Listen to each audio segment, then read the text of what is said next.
Comment faire un ragréage sur un plancher bois et notamment récupérer beaucoup d'épaisseur si ton sol est irrégulier. Et ici en l'occurrence, le ragréage va être déposé sur 9 mm d'épaisseur. Donc sans plus attendre, on commence par les travaux préparatoires. À l'aide d'une pige et d'un niveau laser, on va venir contrôler les différents points de notre pièce pour vérifier la planéité et savoir si l'épaisseur va être uniforme.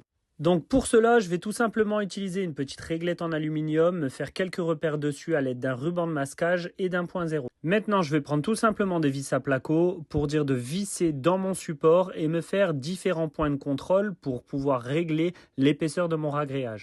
Je dispose une vis environ tous les 50 cm et ce sera donc mon point de contrôle le plus haut. Alors j'utilise une vis tout simplement parce que ça va me permettre de la régler en profondeur. C'est-à-dire que je vais venir tout simplement poser ma pige sur ma vis et je vais pouvoir à l'aide de mon niveau laser vérifier si je dois la monter ou la descendre. Et je viens donc contrôler vis par vis l'épaisseur de mon ragréage. Et une fois que j'ai effectué ce marquage, je prends un aérosol de couleur et je viens marquer ma vis tout simplement pour faciliter mes points de repère de réglage. Et comme tu le vois, bien sûr au préalable, mon support a été imprimé avec un primaire spécifique pour recevoir le ragréage. Dans les travaux préparatoires, ce qui est bien évidemment aussi important, c'est de venir combler les espaces entre ton sol et tes plaques de plâtre à l'aide d'une mousse polyuréthane qu'on viendra bien sûr laisser sécher, recouper avant de mettre une mousse de désolidarisation. Tu viendras également reboucher la totalité des interstices de jointure de tes plaques d'OSB à l'aide d'un joint de mastic pour éviter à ce que ton ragréage ne coule entre tes plaques. Une fois que tout cela est fait, donc tu vas venir recouper ta mousse polyuréthane en périphérie de ta pièce. Cette bande en mousse de désolidarisation va tout simplement permettre la dilatation de ton ragréage. Donc ici, pour rappel, on est sur un plancher mixte. On a une dalle OSB et une dalle béton. Et qui dit plancher bois dit obligatoirement un ragréage fibré.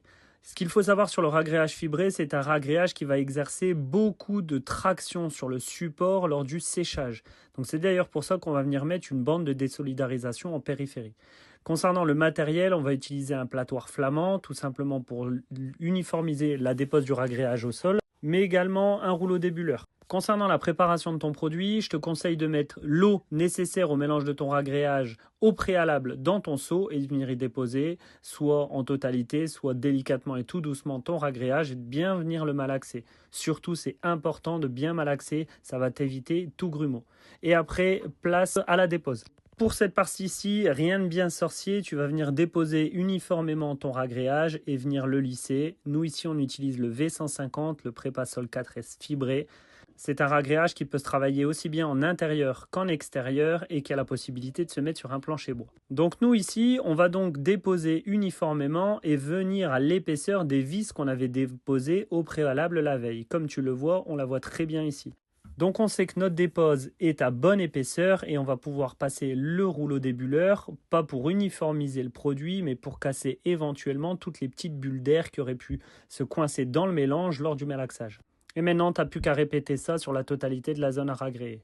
Alors à point technique, un ragréage se charge au minima à 3 mm d'épaisseur et la consommation moyenne est d'1,5 kg par mètre carré par millimètre d'épaisseur. Donc moi j'ai pu terminer ma zone, préparer ma zone d'extraction, finir le lissage, le laisser sécher et voici le résultat le lendemain matin. C'est prêt à carreler.